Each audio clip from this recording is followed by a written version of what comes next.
how do we create a culture of innovation within the company first, right? So most people attack the challenges they have from a technology problem. I often say that technology with enough money and enough desire is easy to solve.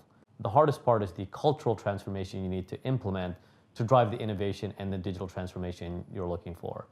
And meaning if you have to choose between solving two, people is harder than solving for technology. I think innovation is what companies are trying to do to deal with digital disruption. So they're related, but they're not the same thing. And there isn't a company that you're ever going to talk to in the world today that isn't trying to become a digital enterprise as a result of digital disruption.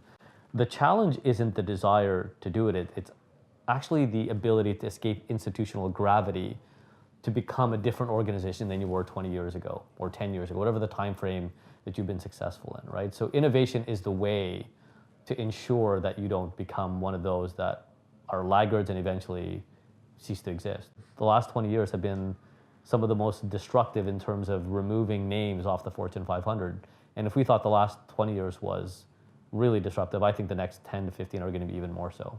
Whenever you're trying to do something different, something new, something fundamental to what is required to become a different sort of organization, when things get hard or when money becomes an issue in terms of prioritization, what companies and people often do is get pulled into the way things have always been done, which is what I call institutional gravity. So the things that you've been doing for 5, 10, 20 years that you thought are successful may not be what gets you to where you need to go moving forward. So it's sort of like this pull effect. And I often talk about you need to obtain a velocity that escapes that gravity. Otherwise, you will just continue to do what you've always done, despite the intention of trying to escape it. Often people take a job, or even within the company, you put these 5, 10-year horizons, right? But you assume that you're going to be secure in that job for 5 or 10 years. Why? Well, how would you behave differently if you knew you only had 18 months to accomplish something?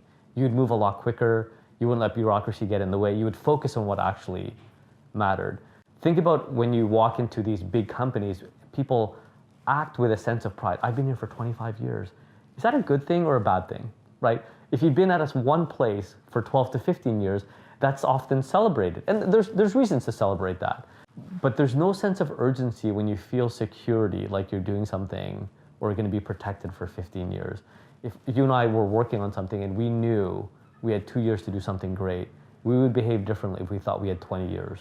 2, we talk about accepting failure a lot, and everyone, it's a new term like fail fast, learn fast, or we should build a culture that's accepting of failure. There's a lot of truth to that, right? Because that's what allows experimentation and risk-taking to happen to find the thing that may help your company in a way that you haven't thought of before.